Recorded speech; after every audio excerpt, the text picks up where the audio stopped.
السلام عليكم، ازيكم حبايبي؟ يا رب تكونوا بخير. عايزه اقول لكم النهارده هعمل معاكم كيكه من اجمل الكيكات. مهما عملت كيكات وحلويات تفضل الكيكه دي في قلوبنا كلنا كده من افضل الحلويات. خفيفه وهشه ودايبه ومتشربه حليب وطعمها فوق الوصف.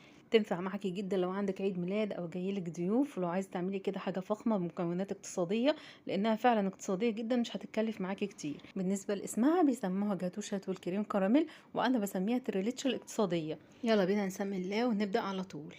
هنحتاج للخلاط، هنزود فيه كوباية من الحليب البارد، عليها على طول كوباية من السكر وكوباية من الزيت. بيكون الزيت يعني نوع كويس علشان هيأثر في طعم الكيك طبعا، وباكو من بودرة الكريم كراميل. هنضرب ده كله في الخلاط دقيقتين تلاتة كده لحد كله ما يختلط والسكر يدوب، يديني خليط كريمي بالشكل ده. هاخد منه كوباية وهركنها على جنب.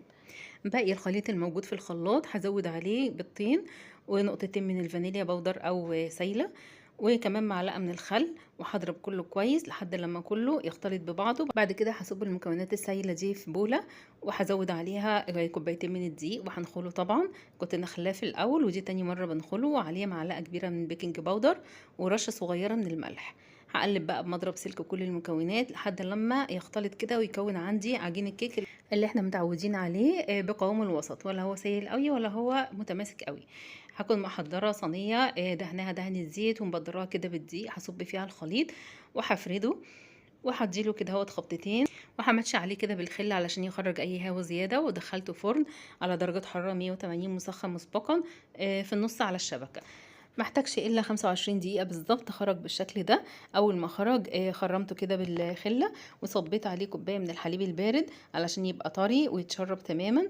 وبعد كده على طول صبينا الكوبايه اللي انا خدتها في الاول من الخليط اللي احنا جهزناه في الخلاط، خليط الكراميل، ووزعتها كده بالسباتيولا، ومشيت بالكيس الموجود جوه كريم كراميل لكيس الكراميل خطوط كده بالعرض رايح جاي.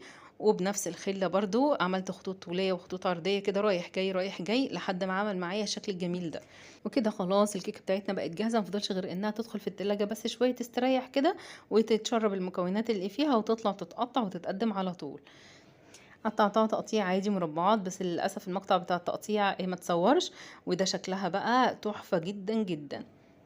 كيك بارد طري وهش وكمان متشرب بالحليب، جميل جدا، طعمه لذيذ في منتهى اللذاذه. تحسوا كده بالظبط ان انتوا بتاكلوا جاتو، ده مش مجرد كيك، ده جاتو.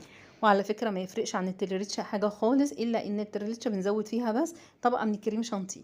هي دي نفس الطعم تقريبا بنفس المكونات وكمان اقتصاديه. وبس كده الفيديو بتاعنا خلص، يا رب يكون عجبكم. جربوا الطريقه، مستنيه رايكم. اشوفكم على خير ان شاء الله في وصفات احلى.